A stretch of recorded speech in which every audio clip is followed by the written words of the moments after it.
हमारे साथ मौजूद हैं साबिक सफ़ीर जनाब डॉक्टर जमील खान साहब। Thank you very much doctor साहब आपके वक्त का।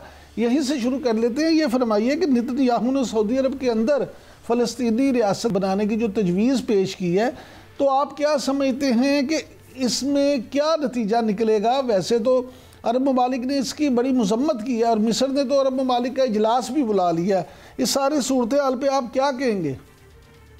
जी, पहली तो बात सुन लीजिए कि जो हंगामी अरब ममालिक का इजलास हुआ, या हो सकता है कि ओआईसी का भी इजलास बुला लिया जाए, तो उसका हशर वही होगा जो इससे पहले जब अटैक हुआ गज़ा पर 7 अक्टूबर के बाद, उसके बाद तकरीबन 2 इमरजेंसी मीटिंग हुई ओआईसी की और बाकी फॉरेन मिनिस्टर लेवल की हुई, तो उसमें मजम्मत काफ़ी ज़ोरदार तरीके से की गई, जिसकी की सताइश करनी चाहिए। लेकिन उससे ज़्यादा कोई चीज़ नज़र नहीं आती, क्योंकि मैं आपको बताता चलूं कि यस, इसमें थरथली मच गई है, यस इसमें एक भूचाल सा आ गया है, लेकिन हमें ये भी रियलाइज करना चाहिए कि इससे पहले जो बाकी मामलात होते रहे हैं, सूडान में बहुत सारे मामलात हुए हैं, गजा में तो खैर एक इंतहा हो गई है, तो उस सिलसिले में कश्मीर के मामले को ले लें, उस सिलसिले में ओआईसी ने मजम्मत बड़ी अच्छी की है, लेकिन उसके ओआईसी के अपने जो चार्टर में पहले ही जो प्रीएम्बल है उसका 16वां पैराग्राफ अगर पढ़ लिया जाए तो बात वाज़ेह हो जाती है कि ओआईसी में फ़लस्तीन की सपोर्ट के लिए, फ़लस्तीन की जद्दोजहद के लिए ओआईसी के तमाम ममालिक को पाबंद किया गया है कि वो मदद करेंगे फ़लस्तीन की। ऐसा नहीं हुआ। फिर आर्टिकल 18 में भी फ़लस्तीन का जिक्र है, जिसमें कि एडिशनल डायरेक्टर जनरल को इस काम के लिए 7 अक्टूबर के बाद उसमें बड़ मजम्मत की गई। हालांकि वो चाहते तो अपना ओआईसी ममालिक के प्लेटफॉर्म से वो चाहते तो उसको सैंक्शन कर सकते थे, अपनी फिजाओं में से उनको गुजरने ना देते, सैंक्शन लगा देते कि हमारी एयर स्पेस से, यानी कि जितने भी ममालिक हैं ये, जहां से ये 85,000 टन बम और बारूद जहां से जाता रहा गजा पर बरसाने के लिए, जहां गजा पूरे खंडरात में तब्दील कर दिया गया है, तो उस वक्त भी नहीं किया गया। तो इस वक्त मुझे मेरे अपने तजर्बे के मुताबिक, और मैं तारीख के पैराए से आपको बता रहा हूँ, सियाक़ुल सबाक के मुताबिक बता रहा हूँ, कि कोई खास इसमें जो इम्प्लीमेंटेबल जो आर्टिकल्स हैं, चाहे वो ओआईसी की हों, और खैर सिक्योरिटी काउंसिल से तो तवक्को वैसे भी नहीं की जा सकती, जनरल असेंबली कभी जोरदार तरीके का रेजोल्यूशन पास कर देती है। इसी तरीके से अरब ममालिक का जो अरब लीग का अगर कॉन्फ्रेंस बनाए या कोई और बनाए तो इसी हद तक होगा। ऐसा क्यों है? ऐसा यूं है कि जितने भी हमारे ममालिक हैं तेल से मालामाल, वो बतदरीज अपनी हैसियत, एक मिलिट्री हैसियत के लिहाज से, या एक जिसे कहा जाए साइंस टेक्नोलॉजी के लिहाज से काफी पीछे रह गए। डॉक्टर साहब ये बताइएगा कि नेतन्याहू ने जो कुछ कहा और उससे पहले प्रेसिडेंट ट्रंप ने गजा के हवाले से जो पॉलिसी दी, तो आपको ऐसा नहीं लगता कि ये ग्रेटर इसराइल की राह हमवार करने की कोशिश है? जी बिल्कुल। देखिए, ग्रेटर इजराइल का कॉन्सेप्ट हुआ कब से शुरू? जब जायोनिज्म की बुनियाद रखी गई स्विट्जरलैंड में 1897 में, तो उसमें उस वक्त ये डिसाइड किया गया कि एक मुल्क बनाया जाएगा जिसका नाम इजराइल होगा, और साथ में ये डिसाइड किया गया ग्रेटर इजराइल। और ग्रेटर इजराइल के बारे में नाजरीन को बताता चलूं कि ग्रेटर इजराइल को वो प्रॉमिस्ड लैंड कहते हैं जूस और इजरायली। तो प्रॉमिस्ड लैंड है, उनको खुदा ताला ने वो ज़मीन दी है जो कि गजा उसमें शामिल है, कुछ सऊदी अरब का टुकड़ा शामिल है, कुछ जॉर्डन का, और कुछ और खिते शामिल हैं। वो कहते हैं कि हम अब रहा सवाल कि गजा के बारे में तो ट्रंप 2 दफ़ा कह चुके हैं। एक दफ़ा लोगों ने सोचा कि शायद वो अपनी जिस तरह के ऑफ द कफ उन्होंने कह दिया होगा, दूसरी दफ़ा उन्होंने उसको दोबारा अयादा किया कि हाँ गजा को खाली होना चाहिए, और उन्होंने इसके आर्गूमेंट भी दे दिए ट्रंप ने उसके बारे में। और क्या आर्गूमेंट दिए कि गजा तो अब रहने के काबिल ही नहीं रहा, हम तो उनको अच्छी जगह पर भेज रहे हैं, तो लिहाजा उनको जॉर्डन हो और जॉर्डन को लेना पड़ेगा और इजिप्ट को लेना पड़ेगा। ये कल परसों की बात है।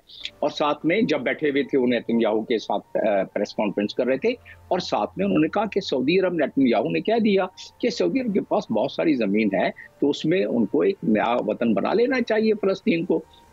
महसूस ये होता है कि ये प्रेशर बढ़ता रहेगा, प्रेशर आता रहेगा, इसके मिलते जुलते कोई मामलात, क्योंकि गजा का फैसला कर चुकी है इजराइल। और वो ग्रेटर इजराइल की जो आपने बात की, वो तो राइटिंग ऑन द वॉल, नजर आ रहा है कि ये मामला करने लगे हैं एक शेप में या दूसरे शेप में। तो ये हकीकत है कि ग्रेटर इजराइल पहले फसानों में होता था, अब हकीकत में सामने तकरीबन आ गया है। और अब देखें कि जो भूचाल है इसमें जियोपॉलिटिकल सिचुएशन किस तरह रुख बदलती है और पाकिस्तान जैसे ममालिक इस पर कितने उस पर असरअंदाज होता है। डॉक्टर साहब, इसराइल की तरफ से बार बार जंगबंदी मुआहदे की खिलाफ वर्जी की जा रही है। हमास ये कह रहा है कि हम तो बिल्कुल जंग दोबारा नहीं चाहते। तो आप क्या समझते हैं कि अगर ये पूरा तनाज़ुर इसमें देखा जाए तो क्या होगा आने वाले दिनों में? तो मुझे और मुझ जैसे बहुत सारे तजिया निगारों का ये मानना है कि ये मामला थर्ड फेज तक नहीं पहुंच सकेगा। जैसे ही ये हॉस्टेजेस रिलीज हो जाएंगे तो जो बयानात आप सुन रहे हैं नेतन्याहू के कि गाजा से निकालें, और यही कुशनर ने 2 साल पहले कहा था, यही ट्रंप ने अपने कैंपेन के दौरान कहा था कि बीच फ्रंट है और इस बीच पर खूबसूरत बिल्डिंगें बनाई जा सकती हैं। और इसी को आप देखें कि जब से ये डील हुई है वेस्ट बैंक में कितनी उन्होंने बर्बरियत दोबारा शुरू कर दी है। इजराइल ने रोजाना रेड हो रहे हैं, सेटलर वेस्ट बैंक में मजीद अंदर दाखिल होते जा रहे हैं।